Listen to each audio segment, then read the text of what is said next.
সবাইকে জানাই সরস্বতী পুজোর অনেক অনেক অনেক শুভেচ্ছা। হ্যাঁ জানি সরস্বতী পুজো চলে গেছে, প্রায় বহুদিন হয়ে গেছে। তারপরেও আমি সবাইকে শুভেচ্ছা জানাচ্ছি, কারণ এখন পর্যন্ত আমি এই ভিডিওটা আপলোড দিতেই পারিনি।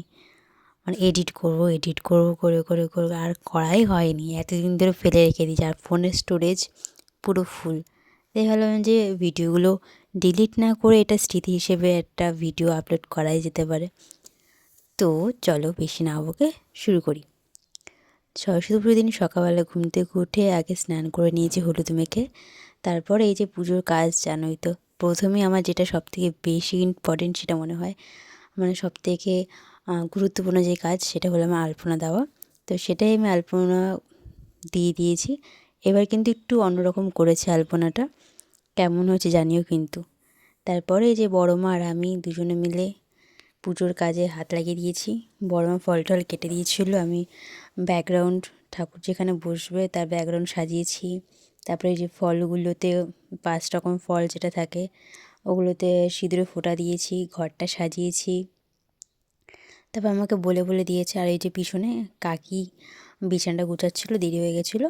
আর এই যে পুচকে পুচকে এরা সবাই এসছে সেজে গুজে, কী সুন্দর লাগছিলো দেখতে এদের। পুগলাই, তারপর একটা বুনু, সবাই এসেছিলো সেজে। তারপরে আমাদের রেডি করতে করতে তখন কটা বাজে, 9:30 পৌনে 10টা বাজে। তখন দেখি ব্রাহ্মণ চলে এসছে। তারপর আমি ঝটপট করে গিয়ে আমি ড্রেস চেঞ্জ করে চলে আসি। তারপরে এই যে পুজোর আমাদের শুরু হয়ে গেছে, দেখতে পাচ্ছ। তারপরে পঞ্চপ্রদীপ জ্বালাচ্ছিলাম আমি। পঞ্চপ্রদীপে তেল দিয়েছি, পঞ্চপ্রদীপে যে 2টো করে যে সলতে দিতে হয় সেটা আমি এক জায়গায় করে ফেলেছিলাম তেল দিতে গিয়ে। তো আমাকে বড় মা বলছিলো এইভাবে দিতে নেই, এরকম সবসময় বুকে একটা সলতে দিয়ে রাখতে হয়। তো সেটা আমি শুনছিলাম আর সলতে ধরাচ্ছিলাম। তারপরে এই যে আরতি হচ্ছিলো সুন্দর। আমি ভক্তি ভরে আমি ঠাকুরের কাছে অনেক কিছু চেয়েছি, জানি না সব পূরণ হবে কি না। তারপর আমরা এই যে পঞ্চপ্রদীপের শিখার যে তাপ সেটা আমরা নিলাম সবাই মিলে। তারপর এইখানে আমাদের এখন পুজো শেষ। তারপর এই যে দেখতে পাচ্ছ, এই একটা মানুষ সারাক্ষণ আমাকে জ্বালাতে থাকে। এই সরস্বতী পুজোর দিনে আমাদের ঘুরতে নিয়ে যাওয়া নিয়েও অনেক কাণ্ড ঘটেছে। আর তারপরে পুজো শেষে আমি এখন প্রসাদ বিতরণের জন্য প্লেটগুলো সাজাচ্ছি। আমি পাশে ফল প্রসাদ দিচ্ছি, খই, মুড়ি, বাতাসা যেগুলো থাকে, মুরগি, তারপর আরও যা যা আছে ওগুলো দিচ্ছিলাম। আর এদিকে বড় মা চাল কলা মেখেছিলো, ওগুলো দিচ্ছিলো। আর এই যে পিছনে মানুষটা বসে আছে, আমি তাও মানে পিছন লেগে যাচ্ছে। ওদিকে ভাইকে প্রসাদ খাওয়াচ্ছে, তাও আমার সমানে আমার পিছন লেগে যাচ্ছে। মাঝে মাঝে হেসে দিয়েছিলাম। তারপর এই আমার একটা ছোট্ট ননদ, ওর সাথে একটা ভিডিও করেছিলাম যেটা শেষ আর হয়নি, আর লাস্টে ফটো দিয়ে এডিট করে দিয়েছি। আর তোমরা জানলে বলো যে এটা কী গানে আমরা ভিডিও করেছি। তারপরে বেরিয়ে পড়লাম। সরস্বতী পুজোর দিন না বেরোলে হয় একটু, তাই একটু ঘুরতে বেরিয়েছিলাম। সুন্দর করে শাড়ি পরে নিয়েছি, চলে গেছিলাম দিদি বাড়ি। তো যাওয়ার পথে একটু মিষ্টি নিয়ে নিয়েছিলাম।